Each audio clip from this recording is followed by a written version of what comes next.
Shalom, bien-aimés dans le Seigneur. C'est le docteur Dieudonné Tchamanga. Abonnez-vous, bien-aimés, dans notre chaîne Dieudonné Tchamanga TV. Je vous passe mon numéro de téléphone 243 89 89 35 59.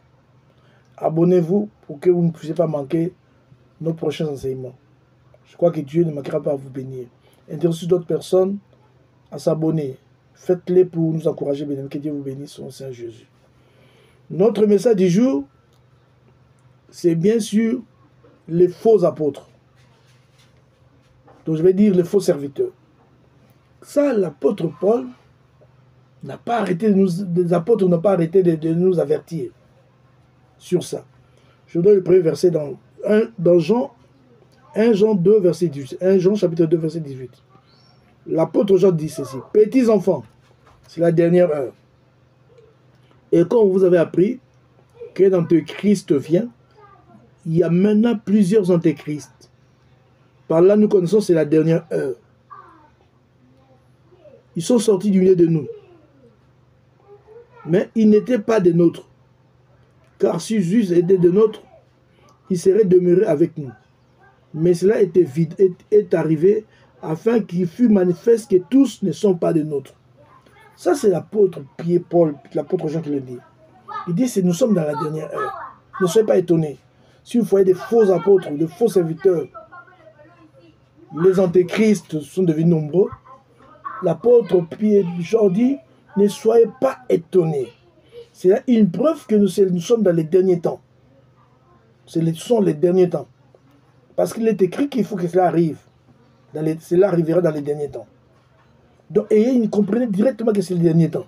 Que Jésus est proche, Jésus est à la porte, va bientôt revenir. Jésus vient bientôt.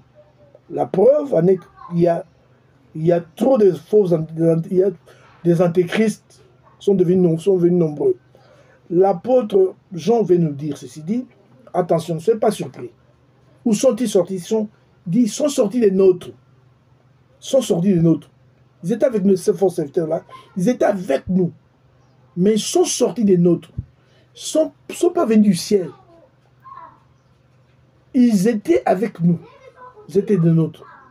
Mais seulement ils sont sortis. Ils sont sortis de nous.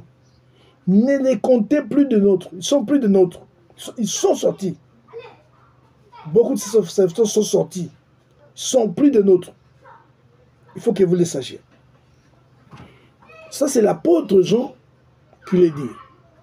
Il dit: s'ils étaient des nôtres, ils seraient demeurés avec nous. Quand ils ne sont pas demeurés avec nous, ils sont sortis. C'est évident qu'ils n'étaient pas des nôtres. Bien qu'ils étaient avec nous, mais ils n'étaient pas des nôtres. C'est pourquoi ils sont sortis. Ils sont retournés à leur vraie vie.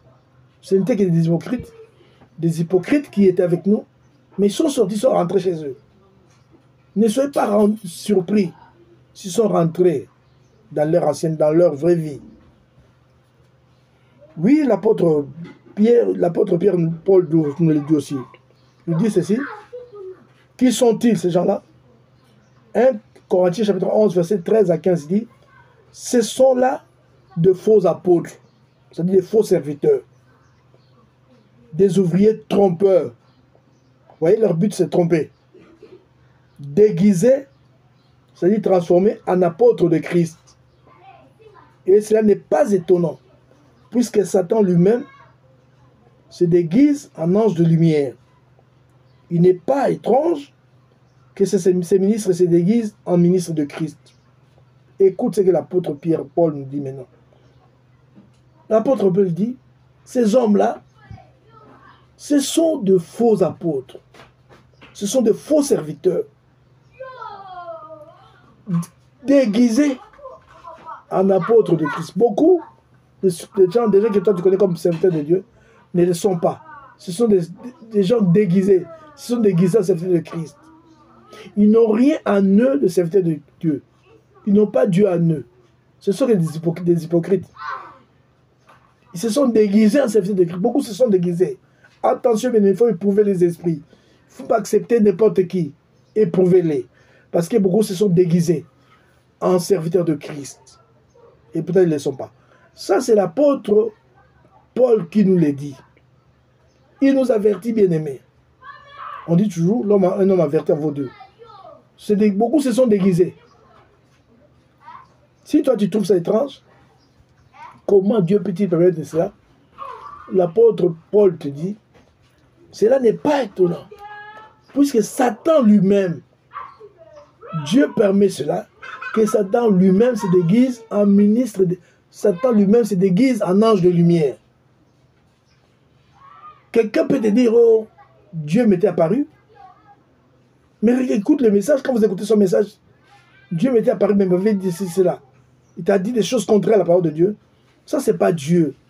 C'est Satan. Parce que Satan se déguise en ange de lumière. Le savez-vous? Se déguise en ange de lumière.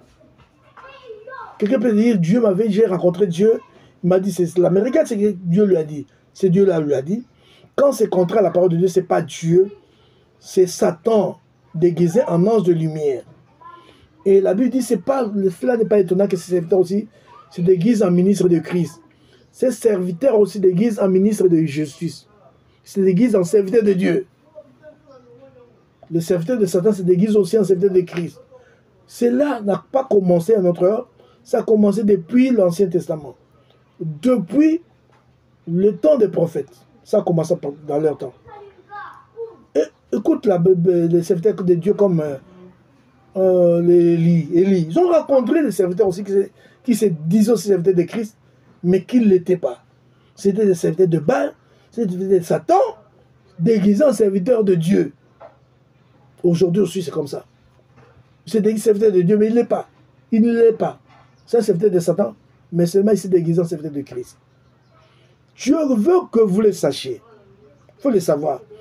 Que tout celui qui se dit serviteur de Dieu ne l'est pas forcément. Beaucoup sont des serviteurs de Satan déguisés en ministre de Dieu. Et c'est facile à les reconnaître. Regarde seulement leur vie. C'est tout. Regarde aussi leur message. Leur but, c'est quoi? Ils se déguisent parce que leur but, c'est vous annoncer notre Jésus. Vous annoncer un autre évangile. 2 Corinthiens 11:4. Paul avait remarqué que des gens qui annonçaient notre évangile, qui annonçaient notre esprit, qui apportaient aux gens un autre esprit. Pas le Saint-Esprit, mais notre esprit. Et notre Jésus. Quand vous l'acceptez, vous acceptez notre Jésus. Beaucoup de gens qui prient, ils ont accepté notre Jésus. Pas le vrai Jésus. Leur but, c'est ça, vous annoncer notre Jésus. Vous séduire. 2 Corinthiens 11:3. Vous séduire. Comme Satan, le serpent avait séduit Ève. Vous séduire. C'est ça. Leur but encore, c'est que vous fassiez naufrage par rapport à la foi. L'apôtre Paul avait constaté cela dans son ministère. Il y avait des gens comme Hyménée et Philette qui annonçaient la parole de Dieu, mais un faux message dans le but de faire que les gens fassent naufrage. Naufrage par rapport à la foi. Actuellement, nous avons des gens comme ça. Si vous l'écoutez, vous acceptez son message, vous allez faire naufrage par rapport à la foi. Faites naufrage. Vous dites, je prie, mais vous ne priez pas. Vous avez déjà fait naufrage. Leur but, c'est encore, suivez votre conscience. Puis l'apôtre Paul a dit, il dit, il y a des gens qui n'ont... Quand vous faites naufrage, c'est que votre conscience est souillée. Souillée. Quand vous acceptez la fausse doctrine, votre conscience est souillée.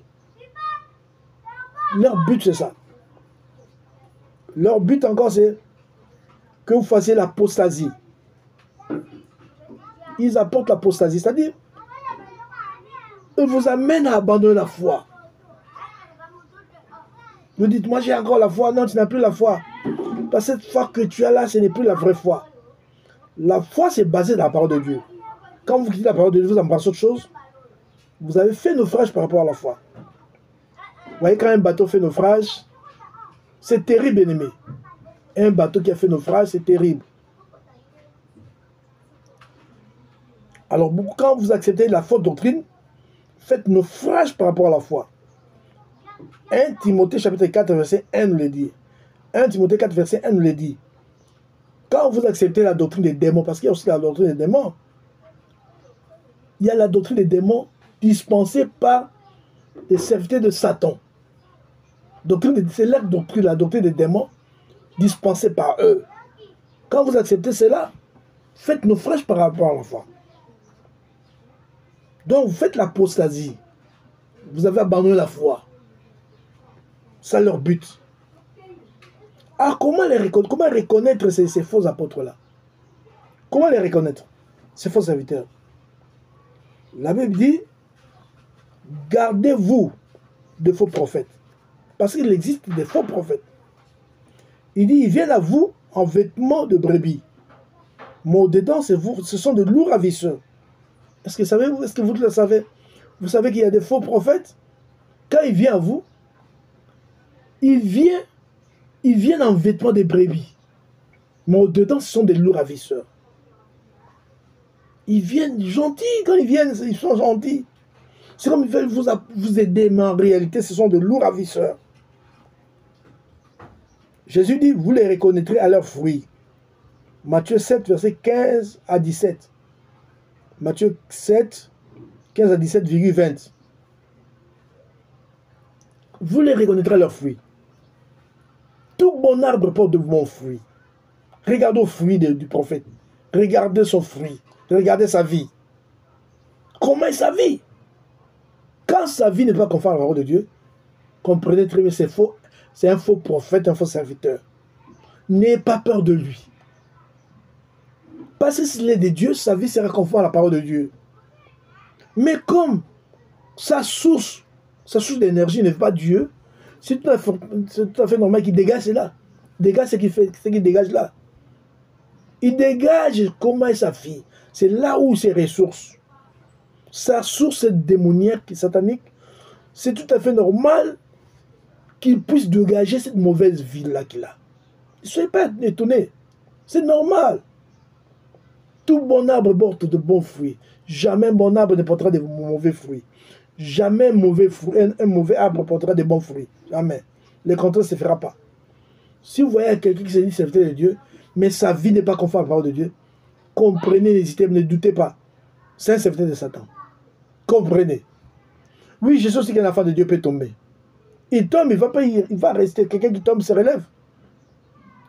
Qui voit quelqu'un, c'est sa vie. C'est sa vie. Le péché, sa vie, comprenez que son énergie-là ne vient pas de Dieu. Il n'a pas la sémence de Dieu, la sémence de Satan. C'est pourquoi il produit le fruit de Satan. Comprenez, Dieu béni. Vous les reconnaîtrez à leurs fruits. Regardez le fruit. Regardez le fruit. Ne négligez pas les fruits. Parce qu'il y a des gens qui ferment les yeux. Regarde le fruit. Cet homme-là, il est impudique. Sous l'art, c'est cela. C'est des serviteurs de Dieu. Vous l'acceptez pour volontiers. Non, bien aimé. C'est un magicien. Il recourt à la magie. Et vous dites c'est un serviteur de Dieu. Il n'est pas serviteur de Dieu. Sa source-là ne vient pas de Dieu. Cette énergie, quand ça ne vient pas de Dieu, sa vie aussi ne viendra pas de Dieu. Faites très attention à ça, bien-aimé. Que Dieu vous bénisse en tout cas, au Seigneur Jésus. Vous qui nous suivez de partout où vous êtes, je crois que nous avons fait l'effort de vous résumer ces messages. Il y a beaucoup de choses à dire. Pour le dire dans un séminaire de 3-4 jours, mais des temps nous manquent, c'est pourquoi nous voulons résumer un peu, vous donner l'essentiel du message. Et je crois que nous avons dit que Dieu vous bénisse. C'était le docteur Dieudonné Tchamanga. Notre chaîne, c'est Dieudonné Tchamanga TV. Abonnez-vous, bien-aimés. Intéressez aux autres de s'abonner, afin que vous soyez à la page pour recevoir nos messages, nos enseignements, que nous essayons de vous les donner en si peu de temps. Nous vous donnons ce qui est nécessaire en si peu de temps, parce que nous sommes dit 1 heure, 2 heures du temps.